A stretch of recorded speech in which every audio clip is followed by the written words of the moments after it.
जिंतूर तालुक्यातील बोरी येथील धम्म परिषद मैदानावर ढवळगीर फासे पारधी सार्वजनिक सामाजिक संस्थेच्या वतीने शुक्रवार दिनांक 25 एप्रिल रोजी समाज मेळाव्याचे आयोजन करण्यात आले होते। सर्वप्रथम महापुरुषांच्या प्रतिमेला पुष्पहार अर्पण करून पूजन करण्यात आले व मेळाव्याची सुरुवात करण्यात आली। या मेळाव्यामध्ये उपस्थित मान्यवरांनी मार्गदर्शन केले। ढवळगीर फासे पारधी सार्वजनिक सामाजिक संस्थेचे महाराष्ट्र अध्यक्ष जगन चव्हाण, उपाध्यक्ष पूनम भोसले, छत्रपती संभाजीनगर, जिल्हाध्यक्ष भवरलाल शालिग्राम चव्हाण, सदाशिव काळे, भारत भोसले, अजय पवार, राकेश चव्हाण, फरीदा चव्हाण, तारकीटबाई भोसले, रायसिंग सरकुल पवार, हनुमंत चव्हाण, रीता चव्हाण, नयना शिवराम चव्हाण, गजानन चव्हाण, केशव चव्हाण, मुकेश भोसले, उषा चव्हाण, सारिका भोसले, निर्मला भोसले, शरद चव्हाण, नेमदेव चव्हाण यांच्यासह छत्रपती संभाजीनगर, बुलढाणा, हिंगोली, दौंड, पुणे, अहमदनगर या जिल्ह्यातील फासे पारधी समाजातील महिला नागरिक उपस्थित होते। या मेळाव्यात फासे पारधी समाजासाठी शासनाने गायरान जमीन नावाची करून द्यावी, घरकुल योजनेचा लाभ द्यावा, फासे पारधी समाजातील युवकांना खोट्या गुन्ह्यात अडकवले त्यांची तात्काळ सुटका करावी, फासे पारधी समाजाचे मुलं-मुली शिक्षणापासून वंचित राहिले नाही पाहिजे याचे नियोजन करावे यासह अनेक विषयांवर चर्चा करण्यात आली। या मेळाव्यात आलेल्या मान्यवरांसोबत आमचे प्रतिनिधी शेख नईमुद्दीन यांनी काय संवाद साधला चला पाहूया। जय महाराष्ट्र मंडळी, आज आपण जिंतूर तालुक्याच्या बोरी या गावी आलेले आहोत। या गावात फासे पारधी समाजाच्या वतीने दिनांक 22 एप्रिल ते दिनांक 27 एप्रिल पर्यंत समाजाचा महामेळावा या महामेळाव्याचे आयोजन करण्यात आलेले आहे। तर इथं काही फासे पारधी समाजाचे नागरिक जमलेले आहेत, महिला जमलेल्या आहेत। तर आपण त्यांच्या काय प्रश्न आहेत, त्यांना काय अडचणी आहेत ते आपण थेट त्यांच्याशी संवाद साधूया। काय नाव तुमचं? जगन चव्हाण। तुमच्याकडे कोणत्या संघटनेचा पद आहे वगैरे काही? ढवळगीर फासे पारधी महाराष्ट्र अध्यक्षाचा। तर या मेळाव्याचे मुख्य उद्देश काय आहे? मुख्य उद्देश याचा मतलब की आमचे पारधी समाज भटकत राहिले आणि 3 दिवसाच्या वर आमच्या पारधी समाजाला गावकऱ्याच्या पोलीस पाटलाने राहू दिले नाही। 3 दिवस झाले की पोलीस पाटलाने आम्हाला हकलून लावायचे। कोणत्या गावाचं प्रकरण आहे? कोणत्या महाराष्ट्रामध्ये, अख्खल महाराष्ट्रामध्ये पारधी समाजावर अत्याचार हात चालू होता।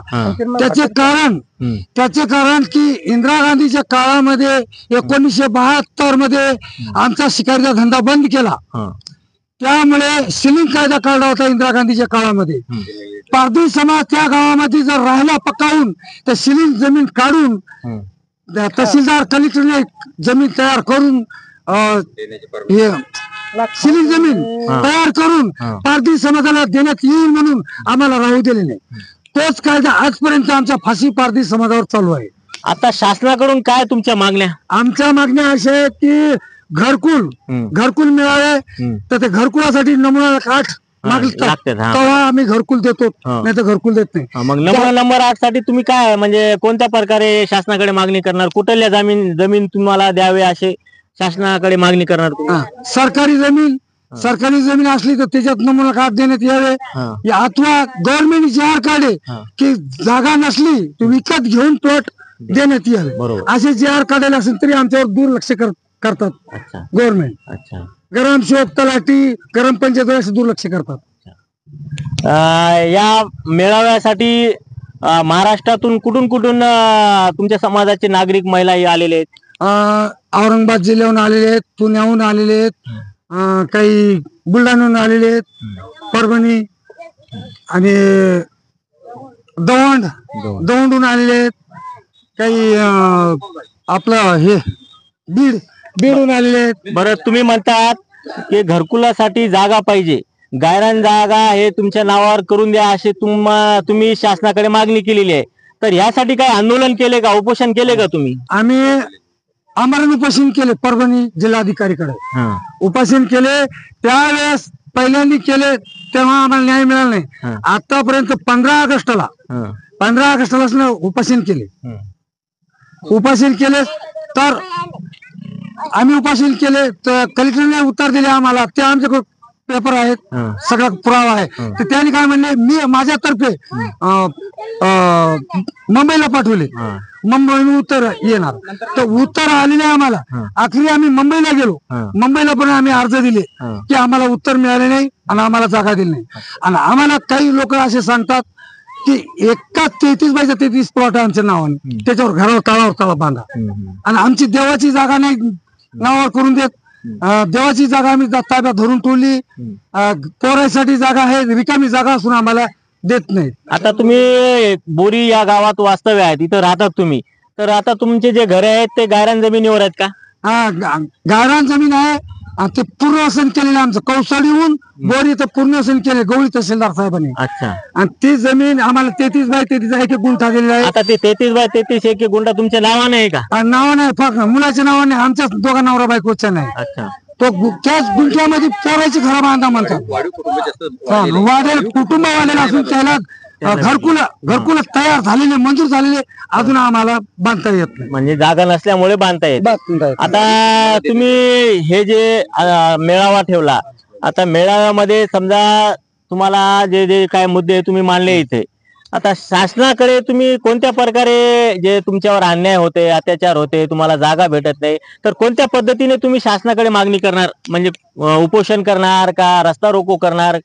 नाही, रस्ता रोको नाही, अजून मी पब्लिक साठी मी मेळावा घेणार. अच्छा. मेळावा घेणार, एक औरंगाबादला घेणार, नाही तर परभणीला घेणार, मोठा सर्व जात समाजासाठी मेळावा घेणार.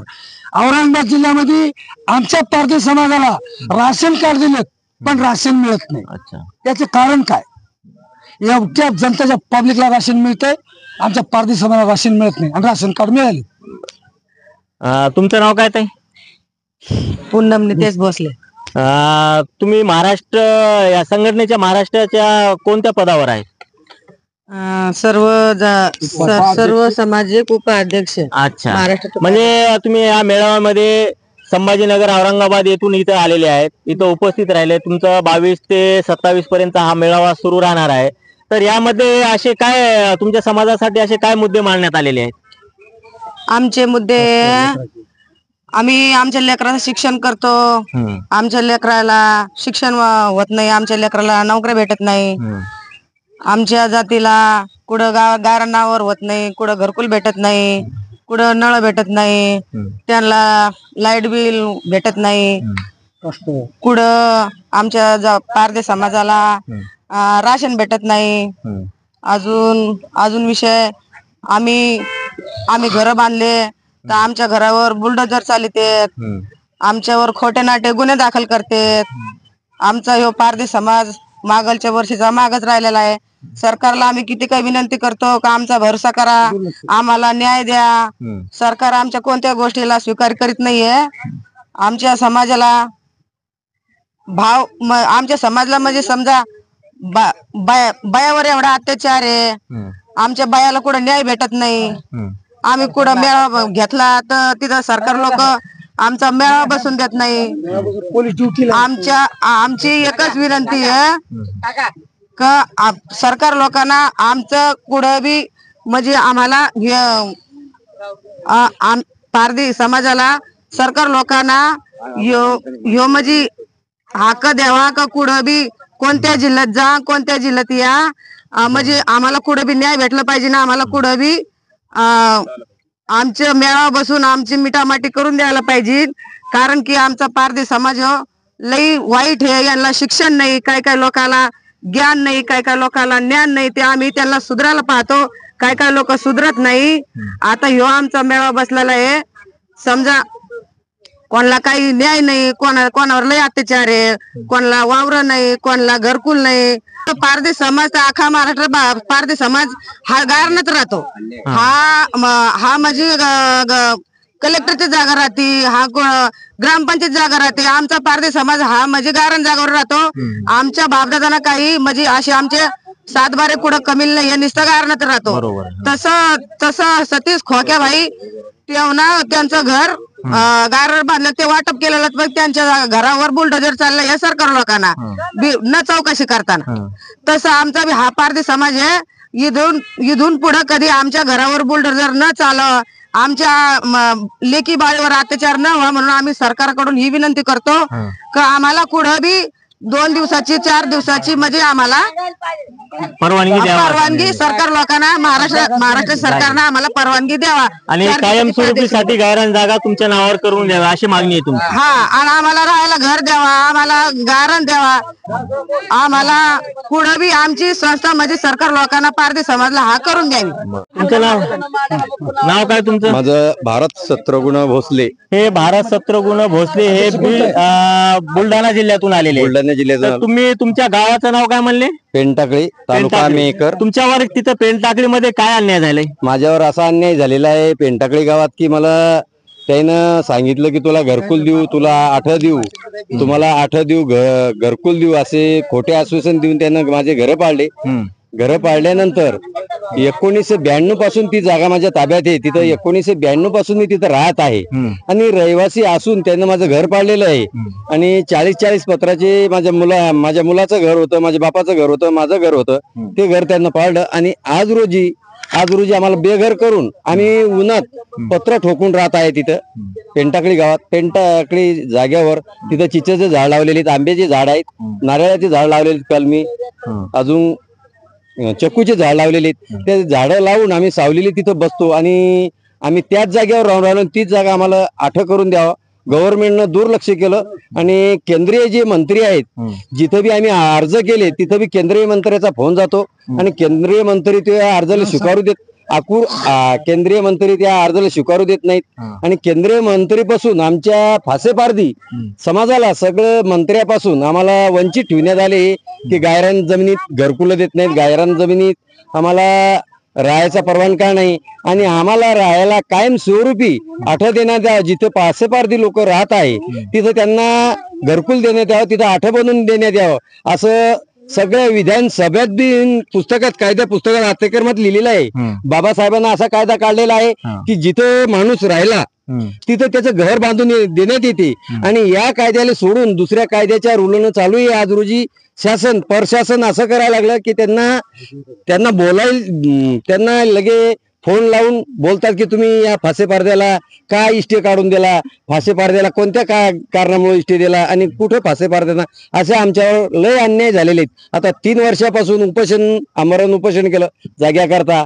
तिथं आम्ही फासेपारद्याचे 4-5 घरं होते आणि बौद्ध समाजाचे 25-26 घरं होती आणि असे मिळून 30-35 घरं आमचे होते. सगळे घरं तोडून आम्हाला पेनटाकळी गावातून धुस्त केलेलं आहे आणि आम्ही त्या जागेवर मागण्याकरता लय प्रयत्न केले. पण केंद्रीय मंत्र्याचं म्हणणं आहे की आम्ही जागा देत नाही. तुमच्या जिल्ह्याचे केंद्रीय मंत्री कोण आहेत? नाव प्रतापरावजी जाधव केंद्रीय मंत्री आणि गावातले सरपंच पुंदाजी इंगळे म्हणून उपसरपंच आणि सरपंच यांचं म्हणणं आहे की तुम्हाला कुठेही जागा देत नाही आणि तुम्ही कुठेही गेले तरी आम्ही त्यांना खरे वकिलाला तुमच्या खरेदीतून काढू, तिथं केस होऊ देत नाही आमची आणि तिथं आमची केस चालू देत नाही कोर्टाला. आम्ही अमरावती अधिकाऱ्याकडे गेलो, मुक्त अधिकाऱ्याकडे गेलो. आम्ही 24 दिवसाचा स्टे दिला आणि 15 तारीख त्यांनी ठरली. आज रोजी मी इथं जरी असत तरी माझ्या घराला तोडायची त्यांची तयारी आहे आणि घर तोडलं तर आमचं लेकरं बाळा सगळे उन्हात राहणार. आम्हाला राहायला जागा नाही. आम्हाला जागा आमच्याच जागेवर आम्हाला जागा उपलब्ध करून द्यावा गव्हर्नमेंटकडे. माझं 3 वर्षापासून भांडण आहे. कोणी प्रशासन कोणी बुलढाणा जिल्ह्यात आमची कोणी अर्ज जरी दिले तर त्याचं उत्तर पाठवत नाहीये. आम्ही बंबईला अर्ज केलेले आहे, दिल्लीला अर्ज केलेले आहे, मुख्यमंत्र्याकडे अर्ज केलेले आहे आणि BDO कडे अर्ज केलेले आहे आणि असे अर्ज कोणतंही उत्तर आलेलं नाहीये. याचं कारण एकच आहे की केंद्रीय जो मंत्री आहे तो केंद्रीय मंत्री हा सगळ्या उत्तरचा कारणीभूत आहे आणि केंद्रीय मंत्र्यामुळे कोणत्याही आपल्या जिल्ह्याले पूर्ण महाराष्ट्र या केंद्रीय मंत्र्यामुळे पूर्ण महाराष्ट्र फासेपारधी या समाजाला कोणतंही काम होऊ देणार नाही अशी मला तशी माहिती भेटली. ते आम्हाला जागा देऊन नाही राहिले. त्या जागेवर आम्ही राहत असून त्या जागेवरून आम्हाला काढून द्यायचा प्रयत्न करतात काढून द्यायचा. आजही सुद्धा JCBचे त्यांनी अर्ज केलेले आहेत, परमिशन काढायला गेलेले आहेत आज. आणि आज मी इथं आलेलो, इथं बोरी परभणी जिंतूर तालुक्यात बोरी गाव म्हणून इथं मेळावाची माहिती भेटली की फासे पारध्याचा तिथं मेळावा आहे, म्हणून मी बुलढाणा जिल्ह्याहून इथं आलेलो आहे. तर आम्हाला काहीतरी न्याय मिळावा म्हणून मुख्यमंत्र्यांचं नाव काय, देवेंद्र फडणवीसनं आमची नोंद घ्यावा फासे पारधी समाजाची. आणि नागपूरचे जे आहेत नितीन गडकरी आज त्यांना आमची नोंद घ्यावी. अजून त्याच्या खाली उपमुख्यमंत्री अजित पवार यांनी पण आमची नोंद घ्यावी फाशी पारध्याची. सगळ्यांची नोंद घेऊन त्या ज्या जागेवर फाशी पारधी राहतात त्याच जागेवर त्यांना घरकुल द्यावं आणि त्याच जागेचा आठवं द्यावं अशी मी त्यांना विनंती म्हणून अर्जही केलेले आहेत आणि आजही विनंती करतो. हे फासे पारधी या समाजाचे हे नागरिक आहेत. बुलढाणा जिल्ह्यातून ते बोरी येथे मेळावा असल्यामुळे इथं आलेले आहेत आणि शासनाकडे यांची एकच मागणी आहे की जे त्या जागेत राहतात तीच जागा त्यांच्या नावावर करून द्यावी अशी देखील त्यांनी राज्याचे मुख्यमंत्री देवेंद्र फडणवीस, उपमुख्यमंत्री अजित पवार, एकनाथ शिंदे यांच्याकडे मागणी केलेली आहे. यांनी सगळं पाठपुरावा केलेला आहे. तरी देखील कोणीतरी त्या जिल्ह्यातला केंद्रीय मंत्री जिल्ह्यातले केंद्रीय मंत्री यांच्या दबावाखाली तिथले अधिकारी यांना परवानगी देत नाही असं त्यांचं म्हणणं आहे. मामा तुमचं नाव काय? भवरलाल शालिग्राम चव्हाण फाशी पारधी. भवरलाल चव्हाण, तुम्ही या संघटनेचे कुठले जिल्हाध्यक्ष?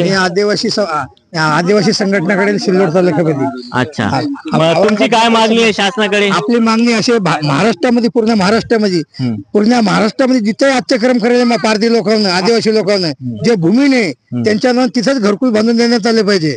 आदिवासी लोकांना त्यांच्या नावानं सातबारे केले तर गावकरी लोकांचे आमचे भांडणं होणार नाही. हे कोणा ऐकावं? केंद्र सरकार गव्हर्नमेंटने हे ऐकावं स्वतः. पुन्हा ऐकू स्वतः देवेंद्र फडणवीस, एकनाथ शिंदे साहेब, आता पवार, अजित पवार साहेब आणि बातमी पुढे मोदी सरकारपर्यंत गेली पाहिजे बातमी. हे स्वतः आमच्या लोकांवर भारत देश स्वतंत्र 76 वर्ष झाले पण आजपर्यंत आमच्या लोकांकडे कोणी पाहत नाही. 3 दिवसाच्या वरी पोलीस पाटील गावातला सरपंच येऊन गावाच्या बाहेर डांबटून द्यायचे. मग आमच्या मुलाबाळा शिक्षण पासून वंचित राहता. मग आम्ही कसे काय नोकरीला करायचे? आमच्या मुलांना आम्ही शिक्षण पण वंचित राहून जाता. मग आमच्या मुलांना डांबटून दिल्यावर कशा शाळेत जातात? आता गव्हर्नमेंट केंद्र सरकार काय म्हणते, आदिवासी लोक तुम्ही प्रत्येक मुलं तुम्ही शाळेत टाका. मग तसे आम्ही पहिल्यापासून आम्ही थमसम राहिलो आणते बाजूर. मी स्वतः भवरलाल शालिग्राम चव्हाण, मी आदिवासी आहे. फाशे पारधी टाकळी जीवरक मध्ये मी फाशे पारधी आदिवासी संघटना काढली. मी माझ्या स्वतः एकट्या जीवानं पारधी सुधारले पाहिजे म्हणून जिथे अत्याक्रम केले त्यांना तिथंच घरकुल द्या आणि त्याच्यात जिथं शेती काढले त्याच्या नावानं 7-12 पट्टे बनवून द्या स्वतः. हे केंद्र सरकारनं, योगी सरकारनं, देवेंद्र फडणवीसनं, मोदी सरकारनं हे 7-12 करून दिले पाहिजे. फटाफट मोदी काय म्हणतो, फटाफट तसे फटाफट एकदम नावानं 7-12 दिले पाहिजे. ते सगळ्या फाशे पारधी लोकांना नावानं जमिनी झाल्या तर कुठे गुंडागर्दी होणार नाही, कुठे चोऱ्या होणार नाही, कुठे पाकिट पिल्लर होणार नाही. हे असे आदिवासी राहिले, आम्ही शिक्षण वंचित राहिलो, आम्ही राशन पासून वंचित राहिलो तर आमच्या लोक कोणी चोऱ्या आमच्या पोटाला खायला नसलं तर आम्ही चोऱ्या मारणार तर काय करणार? आम्हाला जमीन द्या. आम्ही पहिले हजारो वर्ष पहिले आमची शिकार होती हरण मोहर लावरा, तिथून आम्ही 2001 पासून सगळी बंद केली. मग आम्ही खावा काय आणि तुम्हाला 1972 पासून आम्ही शिकार लावून मारणं बंद केली. तुम्हाला खरोखर सोडवलं असेल तर आमच्या लोकांना सगळ्या जमिनी द्या नावानं करून, त्यांना विहीर खणून द्या, तिथं घर बांधून द्या, विहिरी काढून द्या. मग ते कशाला चोऱ्या केल्या देतो गावातले लोक सरपंच डांबटून देते. हे ठराव तुम्हाला कायमस्वरूपी जागा मिळावी आणि त्या ठिकाणी तुम्ही वास्तव्य व्हावं अशी तुमची मागणी आहे. आमची मागणी अशी आहे की जे गावातला सरपंच आणि गरम शोकानं येऊन स्वतः नमुना नंबर 8 देऊन यांचे 7-12 करून द्या यांचे. मग तिथे त्यांच्या जागेवर त्यांना घरकुल बांधता येईल. हे गरम शोकचा गुन्हा आहे. गरम शोक आणि सरपंच येऊन स्वतः ठराव घ्या, नमुना नंबर 8 द्यावा आणि तिथे त्यांना घरकुल बांधून देण्यात यावा. मग आमच्या मुलं शाळेत जाते, शिक्षण म्हणजे मग कुठे बी आमच्या पारधी लोक 15-20 केले, 12-20 केले. आजपर्यंत पोलीसवाल्याला नोकरी नाही लागू राहिली. पहिलं थमसन लोक आमचे लोक मिलिटरी मध्ये घेत होते, अंगठे बाजूर घेत होते. पहिलं भारत देश स्वतंत्र करून 72 आपल्या 1947 आता 76, 47 उरले. पण आमच्या लोकांना आजपर्यंत आम्हाला नोकरीला घेत नाही. कसं काय? पहिलं थमसम घेत होते अंगठे बाजूर, तर आमच्या लोक शिक्षणवाले असून बी नोकरीला लागत नाही. आता काय म्हणता, तुम्ही पैसे द्या. मग आम्ही 1-2 लाख रुपये कुठून द्या आमच्या लोकांना? मग चोरा माराव का आम्ही? त्याच्यापेक्षा सगळ्या भारतातले पुऱ्या महाराष्ट्रामध्ये जिथे पारधी लोक शिकेले त्यांना नोकरीला, त्याला पोलीस मध्ये भरती घ्या, मिलिटरी मध्ये भरती घ्या, जल पोलीस बनवा, महामंडळ मध्ये बनवा. मग हे म्हणणं आहे सगळ्या पारधी लोकांना. आमचे लोक सुधारते, हे खोड्या बंद होते. हे पोलीस पुढे चोर आहे का पोलीस भाग जवळ पळून आणायला लागते आरोपी. काय आता तुमची काय मागणी आहे? माझी मागणी मी 2003 पासून कौसाडीचं गायरान काढलेलं आहे. तिथं तलाठी, गरमचौक, गिरदावर सगळे येऊन पंचनामे करून जातात, पण मला अजून काही सातबारे काही देत नाही. तिथून मी आता कौसाडीला, बोरीला 19 गुंठे माझ्याजवळ ताब्यात जागा आहे, पण माझी जागा मी मुंबईला अर्ज देते. बोला बोलील बोला. माझे 3 पोर आहे, 3 पोराला कमत कम 10-15 लेकरं आहे. ते 10-15 लेकरं असून मला नावावर कोणी ती जागा नावावर करून देत नाही. तिथं मला पंचायत समितीला गेले बी तरी मला कोणी ते काय म्हणतात की तुला घरकुल देत नाही, आणि बांधत असेल तर एकाच 33 मध्ये घरकुल बांध. आम्ही काही इथं बांधू देत नाही, आणि हे जागा काही देत नाही. कुठं तुला जेव्हा आम्हाला वरून येईल तेव्हा आम्ही देऊ. मुंबईला जाऊन आले, उपासेला बसले. 2003 पासून माझं चालू आहे खटपट, पण मला काही सातबारा देत नाही. माझ्या जेलमध्ये घातलं होतं. आता तुमच्याकडे सध्या कौसडी गायरांमध्ये किती जमीन आहे? 26 एकर. 26 एकर हे तुमच्या नावाने आहे का जमीन? नाही, माझ्या नावाने नाही. शासनाने तुमच्या नावाने करून दिलं नाही, पण वैतीसाठी तुमच्या हात ताब्यात आहे ना? माझ्या ताब्यात आहे. मी हिर पाडलेली आहे, तिथं पाणी लागलेलं आहे, तरी बी मी ते करून खाते. जे पाडली तर शासनाच्या निधीमधून पाडली का स्वतःच्या खर्चातून? स्वतः केलेले. मला कोण्या दिलं नाही, गरम चोक नाही दिलं नाही. बरं, आता शासनाकडे काय मागणी शेवटची? माझे सातबारे करून द्या, आणि जागा मिळा, घरकुला भेटा, पोराला शिक्षणला. कर्मत काय आहे, मी गंगापूर तालुका, संभाजीनगर जिल्हा. तर आमच्या औरंगाबाद जिल्ह्यात, संभाजीनगर जिल्ह्यात गंगापूर तालुक्यात गाव सोडून 5-5 किलो 4-4 किलोमीटर गारण जमीन आहे. तिथं आम्हाला पाण्याची अडचण येते, नळ नाही, हापसा नाही, येरीचं पाणी नाही. आम्हाला 2-2 किलोमीटर येरीचं पाणी वळून प्यायला जावं लागतं. गावात रहिवासी देत नाही, ग्राम पंचायत लोक त्रास करतात. आम्हाला राशन कार्ड देत नाही, आम्हाला आधार कार्ड बनवून देत नाही. ते म्हणतात तुम्ही गावचे नाही, बाहेर गावचे, आमच्या गावाला राहिले कसं काय, गारण सोडून निघून जा. जमीन 7-12 आमच्या नावानं नसल्यामुळे आम्हाला लाला रोग भेटत नाही, विमा भेटत नाही, आमच्या जमिनीचा फायदा होत नाही. आमच्या एखाद्या वेळेस पीक नुकसान मेहनत केलेली वाया जाती, पण आम्हाला जमीन फायदा होत नाही. शासनाकडे काय मागणी? शासनाकडे याच्या करताना गारण जमीन आमच्या नावात झाले पाहिजे. विमाचे पैसे भेटेन, लाला रोगचे पैसे भेटेन, गेलेले पैसा तरी उचलून खर्च राहतं. ते नावात जमीन नसल्यामुळे आम्हाला काहीच फायदा होत नाही. लेकरा बाळाला शाळेची सोय झाली पाहिजे, गाराणात पाण्याचे नळ झाले पाहिजे, शाळा झाली पाहिजे. लहान लहान लेकरं 4-4 किलोमीटर पायी जात नाही, बिगर शिक्षण राहू.